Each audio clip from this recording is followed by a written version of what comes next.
Namo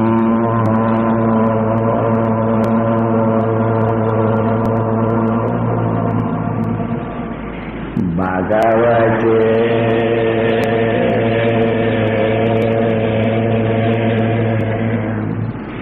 Sri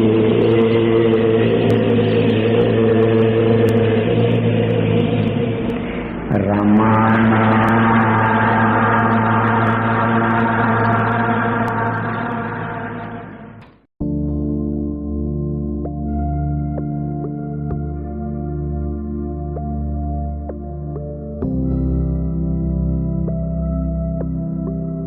After the meeting, one incident surprised me.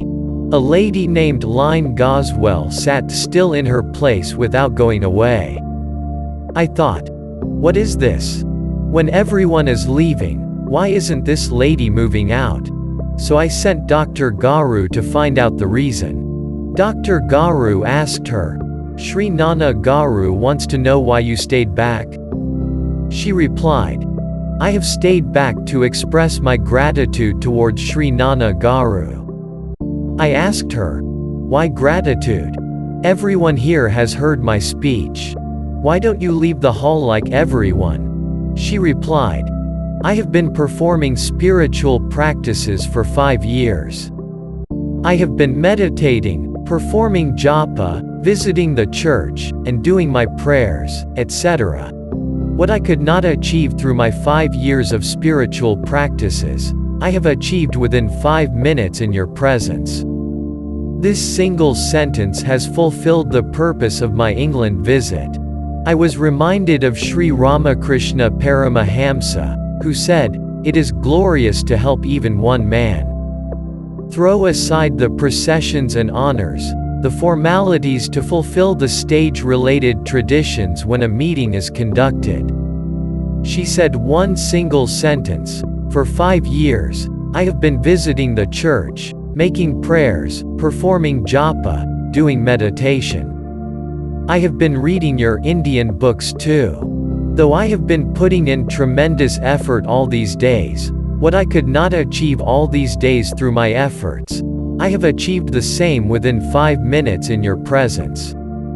Having experienced such tremendous peace, how can I leave without thanking you? Should I leave just because I have a car? Should I go as fast as traveling in an airplane? I am sitting here to thank you and convey my gratitude. In the last days of my London stay, she found my address and came to me. Out of immense gratitude, she wrote down some poems in English, put them in a cover, and offered them to me along with some flowers. I felt, the purpose of my London trip got fulfilled. She later invited me to Bristol. She said, if you are willing to talk, you can talk. Else you can remain in silence. You are important to us, and not your speech. Your presence is more important. It is all right even if you sit in silence. She thus invited me to Bristol, but I did not get an opportunity to visit Bristol.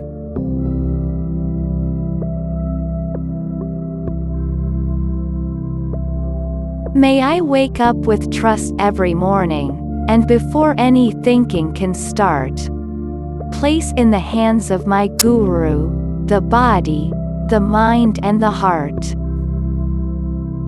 Whether Nannagaru's loving smile or Bhagavan's in its place, they both reflect in bodily form, the inner Guru's face. Just look on the face of the Guru, with a gaze of longing love, and see in his eyes your own true self, and this will be enough. In times of grief and sorrow, remember where solace lies. Take comfort, in your sadness, from the love that's in his eyes. Sometimes our heart feels cold and dry, and his loving touch we miss. Humbly await the return of our love, and offer him even this. For if this surge of bliss and joy was at our beck and call, the little self would get puffed up, and that's no good at all. We have to humbly realize, when it seems so far away, that the sun shines always above clouds, on the gloomiest rainy day. We don't have to travel far away, for the sunshine of His love. Just float up through our self-made clouds, He is ever there close above. The love of the Guru's a mystery that no mortal mind understands. When the gaze of those eyes fall upon you, you just rest your heart in His hands. The Guru's love and affection removes the sting of sorrow, and it's only available here and now, not yesterday or tomorrow. Guru's glance pours grace upon you. He see whate'er you be, not the body or mind, but your nature true, which is already free. Devotion is essential for self-enquiry. Without that offering of the heart, the truth we cannot see. Silence prepares the mind to see its source, the inner space, a widening pool of silence, the consciousness of grace. O Arunachala the beautiful, this ego please destroy. It has fallen into tiger's mouth. Let it die there, killed by joy. Each time that I chant these verses, my dear Guru's face appears, and I smile in relief. Trusting Him myself banishes all my fears.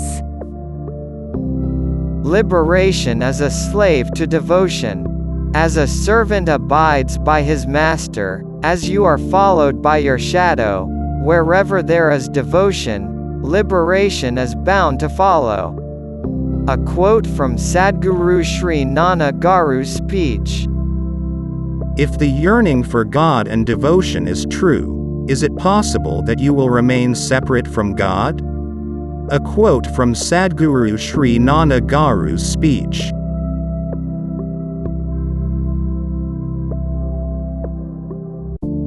O God, how wonderful Thou art! O Guru dear, who watches over us all so tenderly, and guides our faltering steps through many lives, until our oneness with Thyself we see. How patiently You watch our desperate search for happiness in worldly trinkets bright. Slowly we learn the flame of fame and fortune fades. Within us is the only lasting light. To live a wise and ego-less human life, to speak with loving heart both clear and true, be merciful and compassionate in our deeds, with generous forgiveness ever new. We are passengers on this puffing train of life, backs to the engine, the view's already past. We cannot see what is coming, only trust that You in the cab will bring us home at last. The route we take is laid down by our karma, mysteriously different for each, sometimes rattling fast through fear, smoke and darkness, yet trusting our destination we will reach. And so life often seems, yet it's a dream. How can our true self come to any harm? This is but the frown upon the baby's face, sleeping ever safely on his father's arm. And when there is awakening from the dream at last, it's this present moment that will now unveil. From the mists of mind, it is always here, and yet, there is no one left to tell the tale. Trust always our dearest Bhagavan. The living Guru's role is to spread the spiritual knowledge, and goodness is his goal.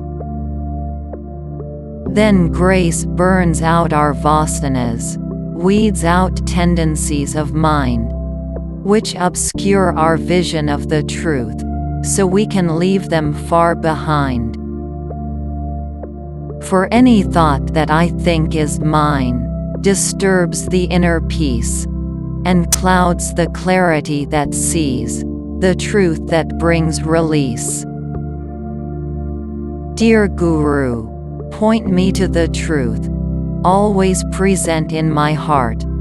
Then with open eyes I shall realize it's been there from the start. What effort can the disciple make? Just trust in him. Let go. Have confidence. He leads the way, through happiness or woe. For all that happens to us is for the best, be sure. However hard it is to bear, accept it and endure. For trusting him when all is bright is not too hard to do, but to see his face in the fear and hurt is the blessing of the few. Unconditional surrender is a magic alchemy, which transmutes life's sorrow into gifts, and brings serenity. Our nature true is then revealed, and we attain our quest, by seeking the source of the chattering mind, through silence, that's the best. Remember yourself, and the Guru, and God, by whatever name, are all one love. At the source of the mind, that silence is all the same. Self-realization can be secured, here and now, by Guru's grace. There is nothing called impossible in Guru's dictionary. A quote from Sadguru Sri Nannagaru's speech.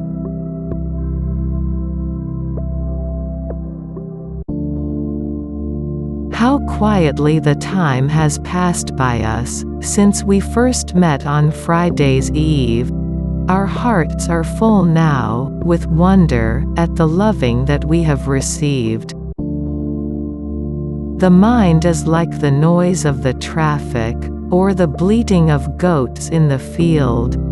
Bhagavan whispered that we should surrender, but we were too stubborn to yield. As we sit here together in silence, with only the singing of birds, we know that the wisdom of stillness takes us deeper than ever can words. We feel Bhagavan's grace washing over us, and filling the room with his peace. He tells us, let go of all wanting, and your hearts will find perfect release. The Guru may be in the body, or that may have vanished to dust.